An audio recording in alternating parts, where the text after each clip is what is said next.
Charting Toward Intimacy covers mature topics. Listener discretion is advised. Nutrition plays a huge role in every aspect of our life, but particularly in sexual health.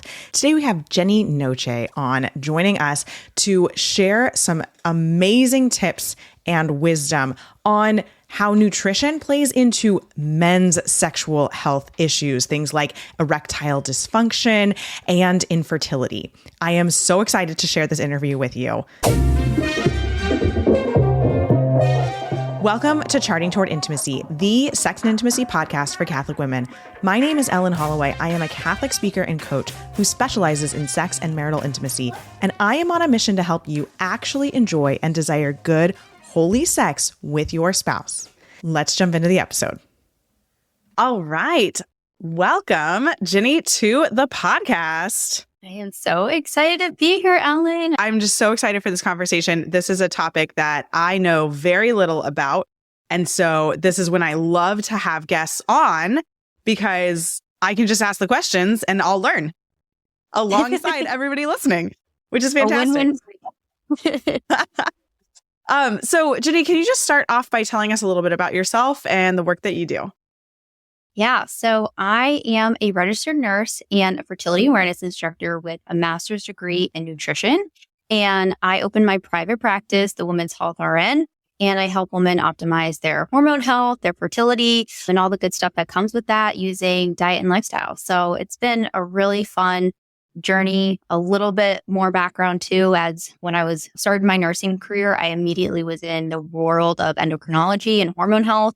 And I just found there was a really lack of connecting that with diet and lifestyle. And so that's what made me get my master's degree, become a fertility awareness instructor. And I just felt like there was this huge need and this gap, which is just ultimately what led me to opening my business. I didn't really do it. It was kind of out of a whim of people kept asking me for my advice. And I was like, I should probably charge some.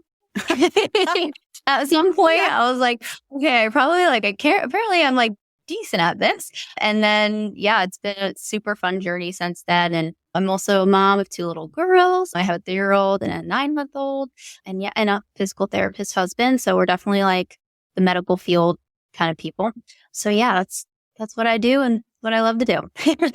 I love it. And it's so important. And anybody who has listened to this podcast for a while, especially lately, has heard me say my 3 really important pillars when it comes to sex and intimacy is sleeping, eating, and stress management. And we're going to be talking about some of those things in a much more, I'm excited. So can we just kind of start off with an overview of what role does nutrition play overall in sex and intimacy? I think I'm a really nuanced person. I'm going to say that right off the bat. So I think for a lot of people, it is going to help a ton. I think it's going to play a really big role because your diet and your nutrition is going to set a lot of the stage for your hormone health. And hormones do play a role in our libido. So if you are messing with your hormones at all, that can definitely mess with your libido. But also nutrition is a way of making our body feel safe.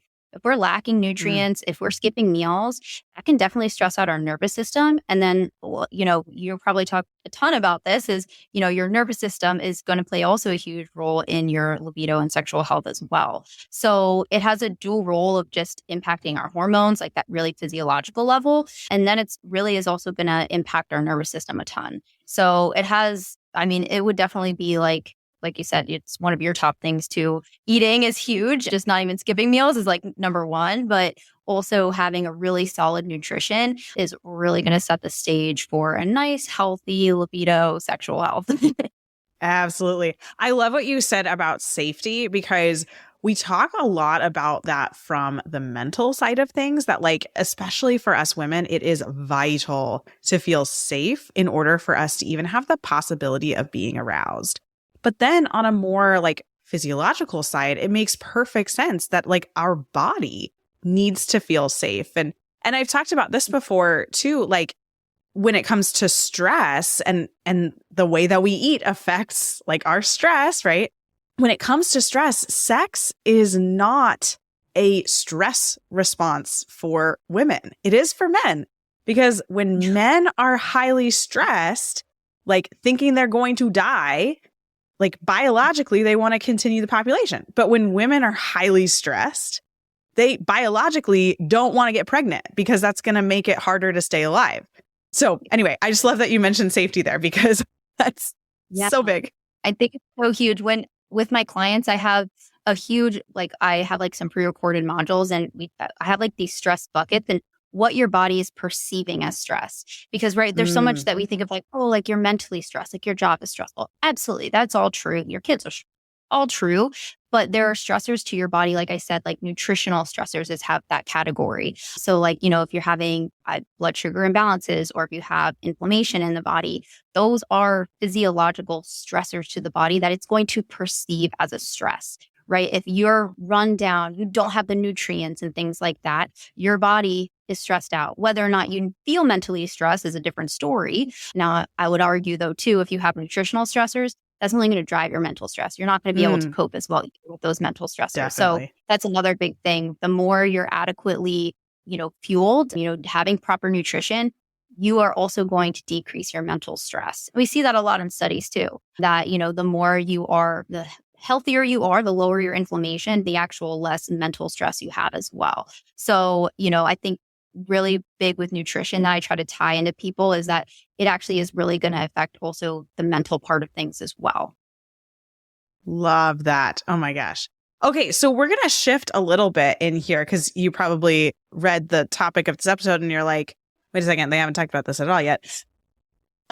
But we're going to shift a little bit into men's sexual health, actually, because we talk a lot on the women's side on this podcast, and that's mainly because that's my area of expertise. But we want to talk about how lifestyle and nutrition affects men's sexual health. So I'm just going to let you take it away. Oh, yeah. So I want to first also say, because you're I said, I'm a women's health nurse. What? I'm an expert. Why are we talking about men's stuff? Yeah. So, one area that I'm very specialized in is fertility and infertility as well. And so when you're dealing with infertility, or fertility, optimizing that as well, it takes two to tango. So we do really need to make sure that the male health, especially your sperm, men's sexual health too, right? They're gotta perform, right? We gotta get that into tip-top shape as well. And so when it comes to, men's sexual health, it is tied with their overall health. And I think a lot of men honestly don't know that. And I've definitely had a lot of my clients that deal with infertility. So about 50% of infertility cases are actually due to the male side of things. So like I said, just when I'm thinking, I have to specialize in that area. If I'm going to specialize in infertility as well, I got to be up to date on what's going on with the men's health. And so, a lot of them too, I have found is that a lot of them have some sort of possibly erectile dysfunction. And now, right, that can also due to the mental load of, trying to perform under pressure when you're trying to conceive. But I do often find there's a lot of underlying health issues. And if we think about this really physiologically, we really need to have optimal blood flow going down there, for things to happen correctly. And so if you have things like inflammation that I mentioned, or blood sugar imbalances that are triggering inflammation, not optimal nutrient status, that is going to directly impact your sexual health and can lead to things like erectile dysfunction. And this is why too, we see a lot of sexual health problem in men being accompanied in those with cardiovascular disease, type 2 diabetes, and those types of things. You see them coincide because a lot of those underlying dysfunction. And of course, nutrition, diet, and lifestyle are going to be foundational for really optimizing sexual health, in my opinion. Absolutely. And I love that because I think a lot of times we'll see performance anxiety as only a mental thing. We'll be like, oh, it's all this mental pressure, which it's not wrong that it's a mental thing that we need to deal with. And we need to take that mental pressure off. But we as humans are body soul unions. We know that that's how we are created, and we're individual in that beautiful union of body and soul that we have. And so it makes perfect sense that any issue that we're dealing with is going to be multifaceted. It's going to have these two sides of some kind of a soul, more mental or heart or spiritual side to it. And then it's also going to have some physical aspects to it. And so we got to hit these problems from both sides. So I love what you were saying there. Yeah. And I think too, like, again, with like the mental health side of things, that I always think just like, how is your diet, nutrition, like overall health impacting that side of things? So I always think of it as like, are you more prone to also anxiety and stress when your nutrition isn't right? So, that's kind of, I always like walking with my clients of like, let's build your stress resiliency. So maybe you're in a situation like, that if you were super stressed and it would lead to like issues, like, in this sexual men's case of like, lead to issues in bed because you're like so stressed about work. Well, maybe if we've improved your diet and lifestyle, we build your resiliency so you're not as prone to have an issue with that, if that makes sense. So, it's awesome. When we say, diet and lifestyle is like not like, fix for mental stress, like you're not going to get rid of it, but you can build your body's resiliency to it. And I think that's almost like hopeful, because when we just are like, hey, decrease your stress, it's almost more stressful. Right? Yeah, right. I'm like, please stop telling me to be stressed, because that's not helpful for me, right? Like my fertility clients, when they're like, hey, just stop trying and you'll get pregnant. They're like, thank you for that really great advice. Like, yeah, thanks so much. Yeah. So it's like, let's build that stress resiliency and kind of think of it that way, so that you're not trying to get rid of every stressor in your life, but you're building your ability to cope. Absolutely. I feel like I've heard it, build this kind of like image in your head of kind of like a piggy bank. And when you're stressed, you're taking out of the piggy bank of the resources that your body has. You're using energy to be stressed. And if your piggy bank is really empty because you never eat breakfast, and, especially like as a man, like you only get like 50 grams of protein a day, and like you're like barely hanging on there, like your stress is just going to completely empty that piggy bank. But if we fill up the piggy bank, then you taking some coins out being stressed is not going to totally deplete the energy and like nutrient levels that you have. Super simplified idea, but no, but it's still really great. I also like will tell my clients about like the stress bucket. Like essentially, like we kind of want to have a drain in that bucket. And so even though like you're filling it up, we want to make sure you have a drain that's going really well. And so the better you have like your nutrition, your sleep, right? That's a better drain in your stress bucket, so that even though you're filling it, it's not going to overflow because you have some of it draining out essentially. So I love that too. And, just also too with like men's health, I think also too with men, they're like, you have to be able to cope with stress. Like, and you should also be able to like go through the day and not eat and like just be fine. Like, you got to be men, like, you got to eat your steak and eggs, just like, it's just seeing that with like my clients' partners, it's like, like we kind of do need like a little bit of that feminine touch, the little feminine energy to your diet and lifestyle, to get you feeling better. And they're, so less apt to complain about symptoms or, especially in the sexual health department, because in men, that's a lot of their identity, right? So I do find sometimes like I've had several sessions with clients, and then finally like 5 sessions in, they're like, yeah, so this has been like a struggle for me. And I'm like, why didn't you tell me that? Like 5 sessions. Why weren't we talking about that in session 1? Yeah. Like, like exactly. I'm like, this is a really big, part of things. So, just that too, is that whole conversation, being able to have the conversation is really hard as well for men. Absolutely. Yeah. Yeah. I mean, it can just really feel cutting to your own identity. I think there's plenty of things on the women's side that I can think of just like that, you don't want to talk about because it's like, oh, but I'm supposed to be able to handle this. We'll be back with the episode in just a minute. Let me ask you a quick question. Does sex just kind of suck? Or maybe you and your husband are just always arguing about sex? Maybe you feel like your libido has disappeared, or it takes you too long to get aroused, or you just really don't like sex that much and you're ready for that to not be an issue in your life anymore. If that sounds like you, then you need the Catholic Sex Course for Women. In this course, we dive into the 5 pillars of married sex, and I help you actually finally have the sex life that you have dreamed of.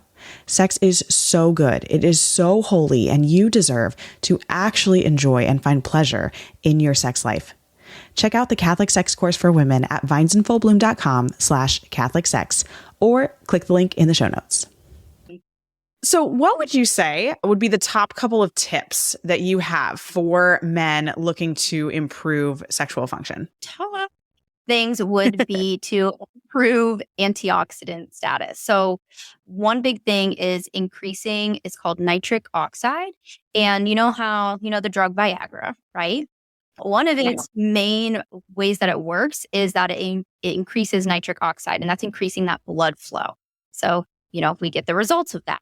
So we can actually improve naturally nitric oxide in the body. And that is going to play a really big role in improving sexual function. And so antioxidants, we can get these through food, are going to be natural ways to increase nitric oxide. So some of those things, the biggest way is to think of it really simplified, is plants.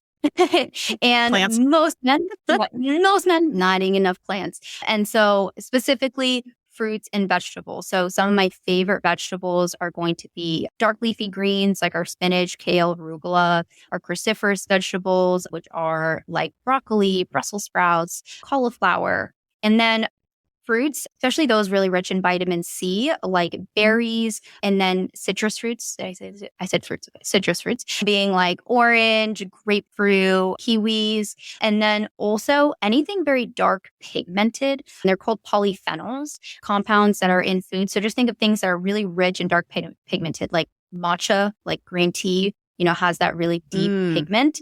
So those are going to have polyphenols, avocados, extra virgin olive oil. So those are going to be some really great ways to increase that nitric oxide.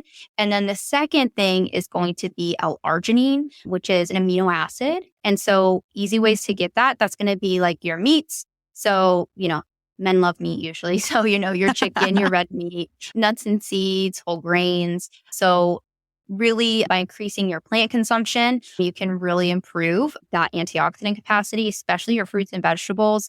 And I would say that's like one of the biggest areas too that I see my male clients lacking. I'm like, how many vegetables did you eat in the day? More often than not, they barely are eating one.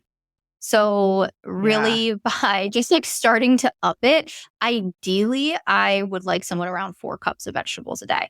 And especially in the standard American diet, that is not normal. So, we're definitely. really working, clients to really support, how to get those veggies in, but a big thing, with my clients, I'm like, listen, my women, they're amazing. They do so much. If you told them to like go do a cartwheel, flip off the building, they would go do it. My men, I'm like, okay, so I need you to eat a carrot. And they're like, I'm like, are you kidding me? Like, seriously? Like, you're going to be like a man right now, but you're not going to eat a carrot for me. Like, this is crazy. So I go on my rants about that. But, really just like starting there with like increasing plants is going to be huge. So my number one tip is increasing antioxidants. So increasing that blood flow. And then number 2, well, I'll back up and say, any questions about like plants from you or anything like that? That wasn't clear. No, I think that's great. Well, and I love that you kind of gave that benchmark of like, look, we're looking for 4 cups a day. Like that's a nice benchmark to go for. Yeah. And another simplified way is trying to at least in 2 meals a day, having about half your plate being vegetables. If you just kind of take that little simple hack, you're going to increase your vegetable consumption significantly. And I'm definitely someone who, I give like, ideally we'd like that 4 cups, but if you're starting at 0, go low and slow, and just 1 or 2 cups, that will be really beneficial as well. So, you don't have to be like crazy, go low and slow, just try your best and just trying to get it at least with 2 meals a day. Ideally 3 meals a day, but at least start with 2. And then going into like the second tip, really talking about our blood sugar. So a lot of times we don't talk about blood sugar. Everyone kind of thinks about diabetes, but every time you have carbohydrates, that's going to be turning into going into your bloodstream, going as sugar. And so we really don't want too much highs and too much lows. We kind of want to be, I always say, you don't want mountains, you want valleys when it comes to optimal blood sugar. And so things that could cause like mountains is having carbohydrates on by themselves, and then also going too long between meals that can kind of go into a blood sugar drop. So by managing your blood sugar, why this is so important and why this is a tip on how to optimize it is because that's going to be a huge way to manage inflammation. And so we know that's going to play a huge role in optimizing testosterone levels. So if, again, I've talked about like men with type 2 diabetes and prediabetes, they have lower testosterone levels, more likely to have sexual dysfunction. So we really want to improve our blood sugar. And I'll also back up and say about 90% of Americans are pre-diabetic and they don't know it, which is scary. But yeah. I don't know if we know that. But, so pretty much everyone needs to focus on their blood sugar. I think a lot of people think like, oh, I'm not type 2 diabetic, I don't need to do that. Like, no, you definitely need to do that, especially if you want to optimize your health, your overall health, decrease your risk of cardiovascular disease, improve your sexual function. You got to focus on blood sugar. So my tips for that is number one, not going more than 5 hours between meals. So, trying to not go, again, we don't want too long between meals. So about 5 hours for men is good between meals. And that's then like during the daytime, right? We're not talking about overnight. No, not overnight. Sorry. Overnight, comfortable, I would say at least like a 12 to 16 hours between. That's actually more optimal. I think a lot of people are not actually going too long enough between dinner and breakfast. They're eating like dinner late and then they're having breakfast early. So I say try to have like a 12 to 16 hour fast essentially between dinner and breakfast. And women or... Well, I'm sorry. Now we're going off into a rabbit hole, huh? What? I mean, I'll try to be condensed. So essentially with like the intermittent fasting studies, they're mainly done on men. So and one of the main ways that they're actually beneficial is that it honestly just reduces the window in which people have time to eat. And we know that most Americans are overeating. So they've done very tightly controlled studies. And really the main benefit is intermittent fasting is just that it reduces people's calorie intake. And so that improves a lot of their blood sugar and cardio or metabolic markers. So it's not something like a secret pill. I always say it's a strategy, it's a tool in the toolbox, right? That's helpful for you to not overeat, especially with, if men are dealing with being overweight or, obesity or anything like that, they tend to do better with intermittent fasting. Now, women, we don't have a lot of good studies on it. It's not something I would not recommend women going over 14 hours. I think it's really important. Like you said, we need to feel safe. We can have a whole episode on that. But nutritionally, I'd say not longer than 14 hours, but the same rule does apply no longer than 5 hours between meals. Sure. So I say, for women, 3 to 5 hours is a good window as well between meals. So some of my women do better eating more frequently for blood sugar purposes, but men seem to be a bit more resilient. And one of the main reasons they're resilient is because they also have more lean muscle mass. Sure. And lean muscle mass is going to be your best friend when it comes to blood sugar and metabolic health. But that's, that was going into another tip. I'm not going to go there yet. I skipped ahead. No, you're okay. So with blood sugar, not going more than 5 hours between meals. And then one of the biggest things, always pair your carbohydrates with a protein source. You're going to feel so much better. And your protein, which is important for lean muscle mass and testosterone, but it's going to help manage that blood sugar. So I see a lot of my men, they're big of like eating a lots of carbohydrates and not enough protein at your meals. So not only are we pairing our carbohydrates with our protein, but with each meal, we're trying to have upwards of 30 grams of protein per meal, if not more. But at least I would say minimum 30 grams for most men. So typically we want in like a daily intake around 0.8 to 1 pound or 0.8 to 1 gram per pound of lean body mass. So for men, that's going to really have high protein. And 9 times out of 10, a lot of men are not meeting their protein goals. So far with like our 2 tips, I'd say, we're talking about antioxidants or plants. And then number 2, we're talking about, not skipping meals and having enough protein to kind of simplify it. So those 2 tips. Go back, questions about blood sugar if anything wasn't clear. No, that's great. That's great. Do you have a few more tips or do you want to move on to our last question? I will give you one more tip, and it isn't diet based, I'll say, because I talked about like some diet stuff, but I definitely would say strength training is huge for men. I talked about that lean muscle mass. Strength training is not only going to improve metabolic health, lower inflammation, but it can also boost testosterone levels. So that's going to be really huge. So, with men, if they're not exercising at all, if you're going to choose one, I'd say start with strength training because it's going to hit a lot of areas and improve a lot of things all at once. Awesome. I love it. All right. So this is a podcast for women. Most of the people listening to this are going to be women. Although I think a lot of wives listening might be like, oh, dear husband, this is the episode for you to listen to, which is fantastic. But the last question that I want to ask is, what is one thing that the women listening to this podcast can do to support their husbands in making these necessary lifestyle changes? So I do find that many women are, the cooks in the household. Not all the time. My husband, in our household, I come up with the menu and my husband cooks. So nice. That's a really great duo that we have. So if you can have that maybe agreement, either you're coming up with the menu or if you're the one cooking or, that's going to be a huge way to make the vegetables, right? That would be my encouragement is like a lot of men, they're amazing, but sometimes, and I say this with so much love, my husband's literally incredible, but they're sometimes like babies. Like you just need to direct them. Like, they like make them vegetables and a lot of times they'll eat it if you put it in front of them, right? It's sometimes about the convenience of it. So like, for example, like pack him some carrots to put into his lunch, something super simple like that. Or it could be, when it comes to the big thing I talk about is vegetables because most people are not getting enough, especially men, is, if you roast it with some bacon, typically, like if you do like Brussels sprouts and bacon. Oh, so good.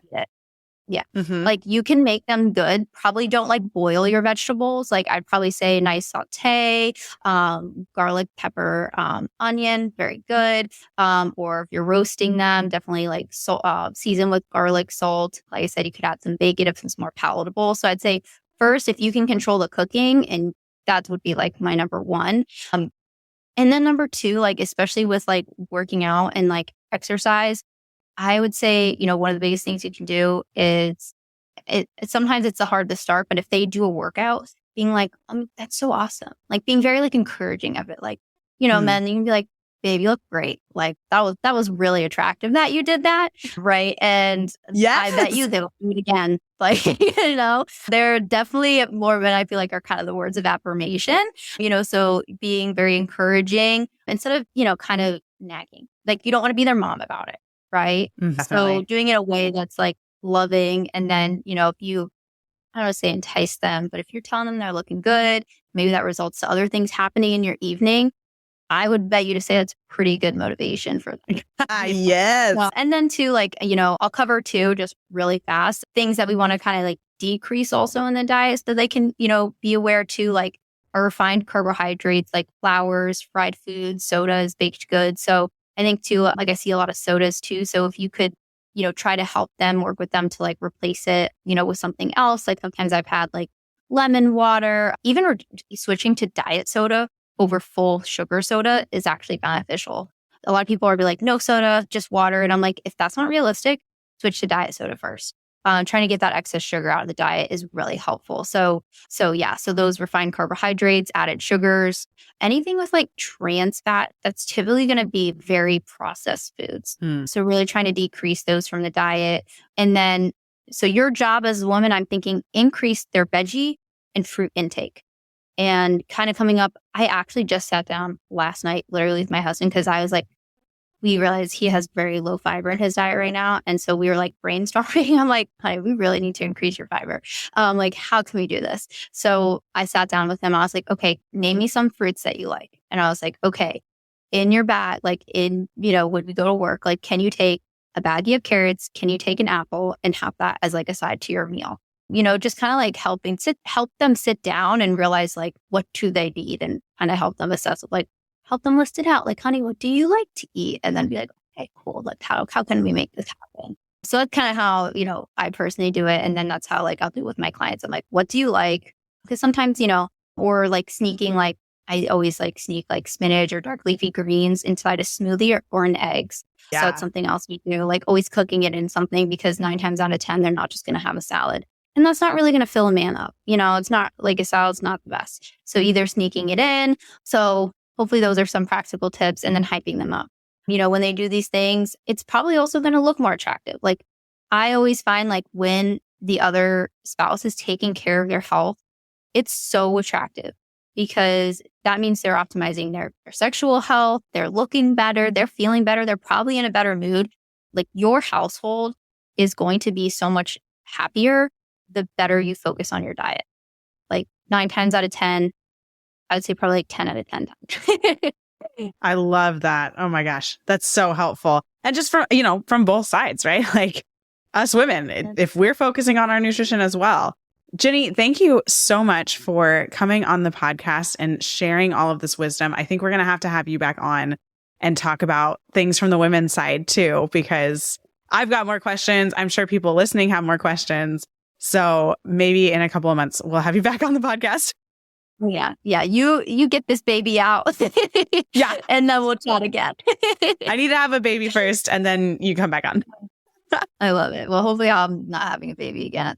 No, just we'll see what God has in plan. But no, it was so lovely. I could talk about this stuff like all day long. So you just let me know the time and place. Awesome. Thanks so much for listening. If you are not already following us on Instagram, be sure to check us out at Charting Toward Intimacy. And if you listen to podcasts on a platform that gives you the option to rate or review, we'd love for you to do that, because it helps us spread the word about the podcast. If you ever have questions, comments, or episode topic ideas, please reach out to us. We love to hear from you. You can reach out on Instagram or send us an email. Our email is in the show notes. Until next time.